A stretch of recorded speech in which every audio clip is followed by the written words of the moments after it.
దాడులెన్ని జరిగిన గాని దడవలేదు రేవంతన్న గంతకంతా ఎత్తుకు ఎదిగాడు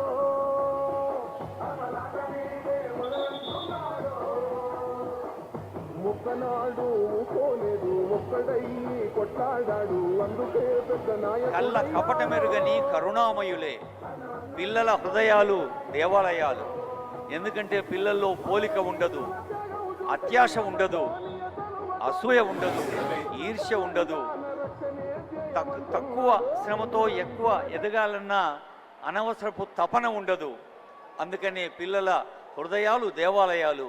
అలాంటి పిల్లలతో గౌరవనీయులైన సీఎం గారు ముచ్చటిస్తున్న సందర్భం చూసాం. ఇందాకే cleanliness is next to the godliness. పరిశుభ్రత ఎక్కడ ఉంటే పరమాత్ముడు అక్కడ ఉంటాడు. అలాంటి పరిశుభ్రమైన వాతావరణంలో పిల్లలకు మంచి ఆహారం తయారు చేసి పెట్టుకున్న తల్లులతో మాట్లాడారు. స్వయంగా పూరీలు చేసే దృశ్యాన్ని కూడా మనం చూసాం.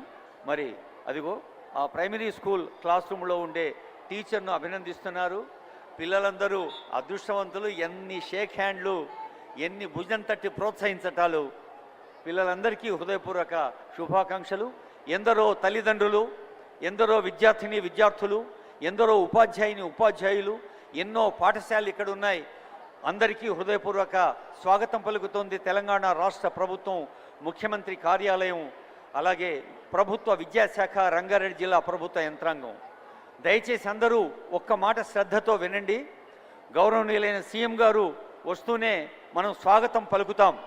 సీఎం గారికి వెల్కమ్ చెప్పిన తర్వాత అందరూ సీఎం గారు, మినిస్టర్ గారు, ప్రభుత్వ సలహాదారులు, ఎంపీలు, ఎమ్మెల్యేలు, ఎమ్మెల్సీలు, సీనియర్ అధికారులంతా స్టేజి మీద నిలబడతారు. మనం కూడా లేచి నిలబడతాం క్రమశిక్షణతో, డిసిప్లిన్తో, నిశ్శబ్దంగా.